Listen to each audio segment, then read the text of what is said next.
Bismillahirrahmanirrahim. Assalamualaikum warahmatullahi wabarakatuh. Di sini saya akan mempresentasikan kajian dalam fikih munakahat yang berjudul kriteria laki-laki untuk calon wanita. Seperti kita tahu bahwa suami itu kelak akan mendampingi si calon wanita itu seumur hidupnya, serta dia yang akan membimbing untuk taat dan mendekatkan diri kepada Allah Subhanahu wa taala. Berikut kriterianya. Yang pertama ya sudah pasti, satu, beragama Islam. Karena sudah jelas bahwa seorang muslimah diwajibkan untuk menikah dengan seorang laki-laki muslim pula. Di sini sesuai dengan firman Allah dalam Quran surat Al-Baqarah ayat 221 yang berbunyi, janganlah kamu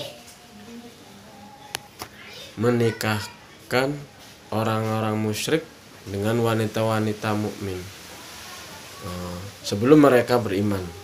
Sesungguhnya budak mukmin itu lebih baik daripada orang musyrik, walaupun dia menarik hatimu.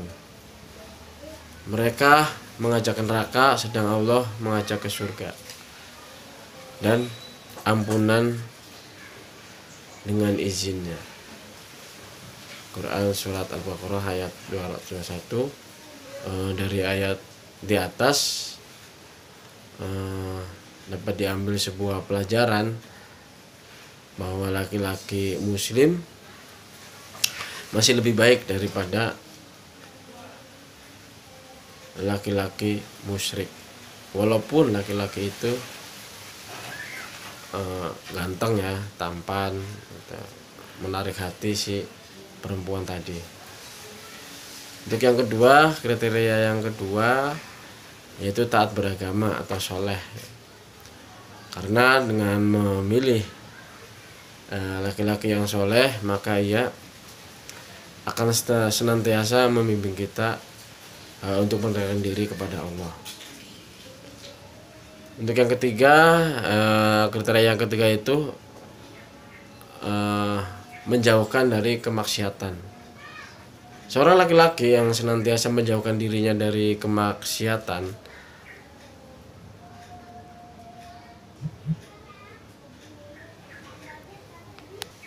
tentu akan menjauhkan keluarganya dari segala macam dosa dan kemaksiatan, sehingga jadi terhindar dari siksa api neraka yang begitu pedih.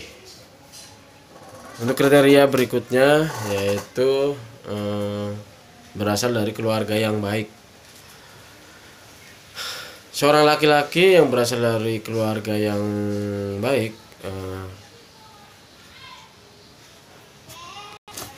tentunya baik di sini itu ya dari nilai agamanya dan akhlaknya. Pria yang baik biasanya berasal ya juga dari keluarga yang baik-baik pula. Bahkan tidak hanya itu, tetapi berasal dari lingkungan dan masyarakat yang baik pula.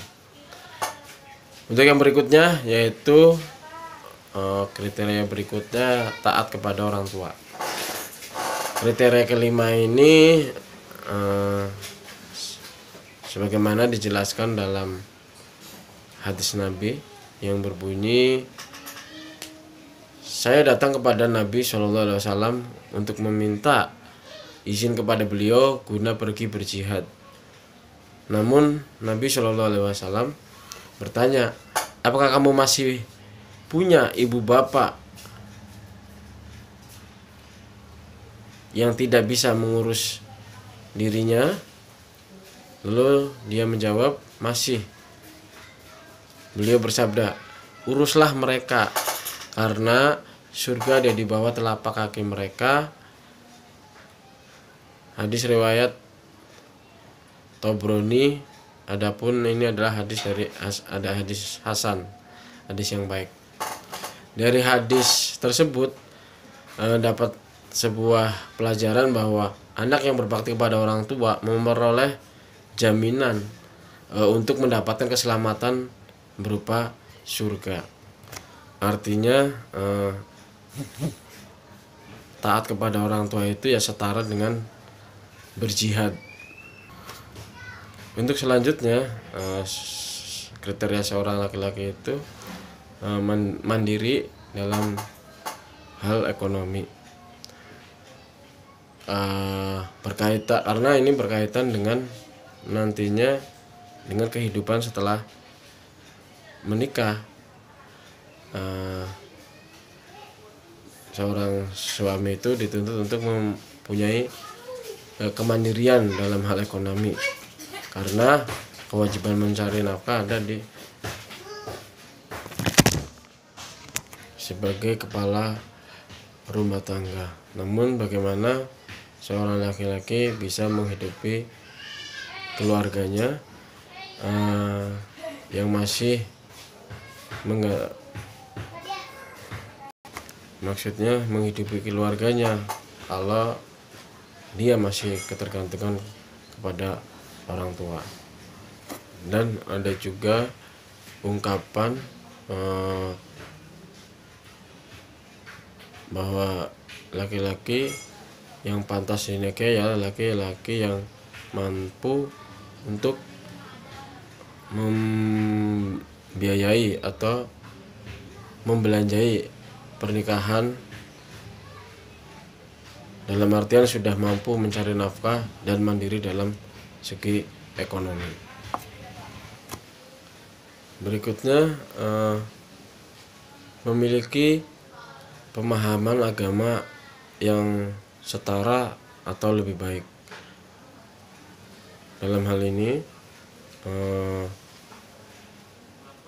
dikarenakan rumah tangga itu harus dibangun dengan pondasi agama yang kuat, karena suami merupakan imam dalam keluarga yang sudah jelas tugasnya untuk membimbing keluarga, dan hal tersebut tidak bisa ditawar-tawar lagi bahwa suami itu adalah imam keluarga. Selanjutnya, berjiwa pemimpin.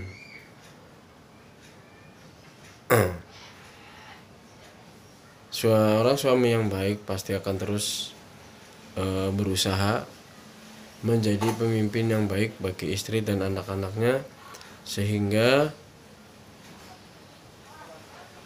dapat selamat dunia dan akhirat.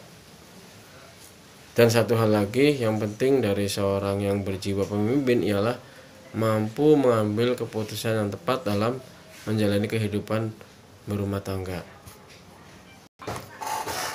Selain sebagai pemimpin, seorang suami juga harus mempunyai jiwa bertanggung jawab dalam hal mencari nafkah. Jangan sampai terjadi ketidakseimbangan antara nafkah batin dan nafkah lahir, tetapi bukan berarti melarang istri untuk bekerja atau berkarir, terlebih di zaman emansipasi wanita seperti sekarang. Tapi suami tetap bertanggung jawab atas nafkah atas istrinya. Selain sanggup mengambil dalam keputusan, suami juga dituntut untuk bersikap adil dalam keluarga, sehingga tidak ada pihak yang tersinggung atau dirugikan bagi istri maupun anak-anaknya.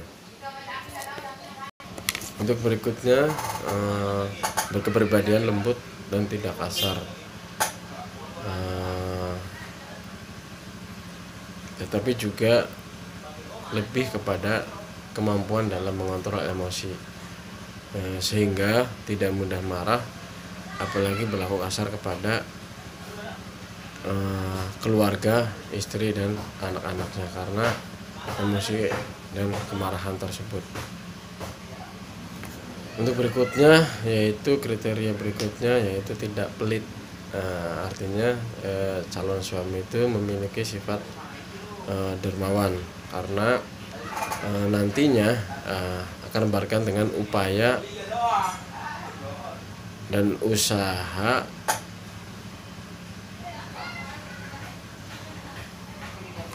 dalam rangka memenuhi kebutuhan kepada keluarga dengan layak. Suami yang dermawan pasti akan memberikan kualitas kebutuhan yang terbaik bagi istri dan anak-anaknya. Dan yang terakhir yaitu laki-laki yang subur dan mau memiliki keturunan. Dengan memiliki keturunan, maka hubungan keluarga akan terus terjalin. Ingin berkebutuhan sebenarnya merupakan pembeda agama lain dengan agama Islam. Jadi ini menjadi pembeda ya. Jadi pembeda agama Islam dengan agama lain yang membebaskan umatnya untuk hidup tanpa pasangan ataupun anak sekalipun. Jadi di kayak kehidupan di barat itu ya ada suami menikah dengan suami, dan juga ada yang menikah dengan boneka itu. Jadi kita itu menjadi pembeda ya dengan agama lain, bahwa kita itu